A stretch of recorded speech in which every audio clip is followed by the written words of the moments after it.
امام احمد کون ہے؟ امام احمد بن حنبل اپنے دور میں امام اہل سنہ والجماعہ کہے جاتے ہیں۔ دین کی خاطر انہوں نے جو صبر اور قربانیاں دی ہیں نا، اتنی قربانیاں آج پورا ملک کیا پوری دنیا مل کے نہیں دے سکتی۔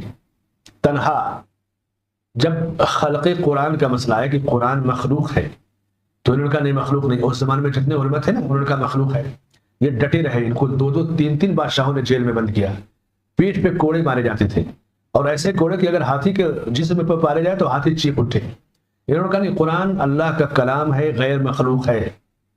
اگر تم مخلوق کہتے ہو تو اس کی دلیل لاؤ۔ مخلوق غیر مخلوق کا کیوں مسئلہ اٹھا؟ اگر آپ قرآن کو کہتے تھے کہ مخلوق ہے تو اسلامی عقیدے کا ایک فساد دنیا میں پھیلتا، اس لیے کہ ہر مخلوق فنا ہو جائے گی، کل من علیہا فان، زمین پر جتنی مخلوقات ہیں سب مر جائیں گے، فنا ہو جائیں گے۔ تو کیا قرآن بھی فنا ہو جائے گا؟ نہیں، قرآن باقی رہے گا۔ مخلوق فنا ہوگی، قرآن اللہ کا کلام، یہ کاغذ مٹ جائے گا، سیاہی مٹ جائے گی، لیکن اللہ کا کلام، اللہ کی بات کیسے فنا ہو سکتی ہے؟ پھر قرآن تو اللہ نے لوح محفوظ میں اس کی حفاظت کر رکھی ہے، لکھا ہوا موجود ہے، لکھا ہوا قرآن لوح محفوظ میں ہے، پھر فرشتوں کے پاس ہے جس کے ذریعہ جبرائیل علیہ السلام آپ لے کے پاس لے آتے ہیں، پھر دنیا میں ہے۔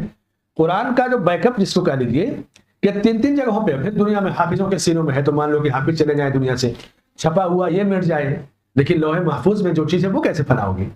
یہ اللہ کی صفت ہے، اللہ کی بات ہے، یہ نہیں مٹنے والی۔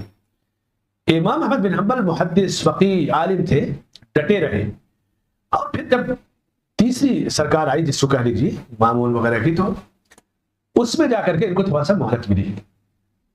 بعض دفعہ حکمراں، ایسا نہیں کہ مسلمان حکمراں تو ہمیشہ نعمت رہی، مسلم حکمرانوں نے علماء کو کڑی سزائیں دی۔ جیسے امام مالک کا زمانہ تھا رحمۃ اللہ علیہ کا، ایک قانون پاس ہو رہا تھا کہ اگر زبردستی کوئی طلاق دے دے تو پڑ جائے گی۔ اب بڑے گھروں کے لوگ زبردستی ہی طلاق دیتے ہیں نا، امام مالک نے کہا طلاق زبردستی نہیں پڑے گی، تمہیں اگر چھٹکارا چاہیے تو اس کے لیے خلا کا راستہ ہے، طلاق کسی کو مار پیٹ کے دلاؤ گے تو نہیں ہوگی۔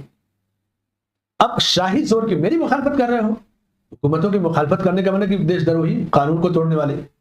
امام مالک کے دونوں بازوؤں پہ جلادوں نے اتنا مارا کہ دونوں بازو ٹوٹ گئے تھے، ہاتھ نہیں اٹھتے تھے، نیت بھی نہیں باندھ پاتے تھے، ہاتھ چھوڑ کے نماز پڑھتے تھے۔ سزا کیوں ملی ہے؟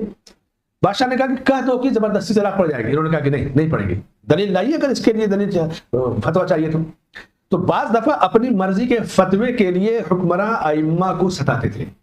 امام مالک کا وہی معاملہ ہے، امام احمد بن حنبل رحمۃ اللہ علیہ کا بھی وہی معاملہ ہے۔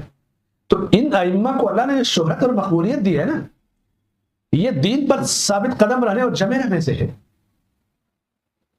تو امام احمد بن حنبل کو امام اہل سنہ کہا جاتا ہے کہ مصیبت کے ایام میں، تکلیف کے ایام میں دین پر جمے رہے، اور اللہ نے ان کے ذریعے لوگوں کو دین پر جمے رہنے کا موقع دیا ہے۔ اگر قائد اور لیڈر ہی پھر جائے، بدل جائے، تو عوام کو گمراہ ہونے میں ٹائم نہیں لگتا ہے۔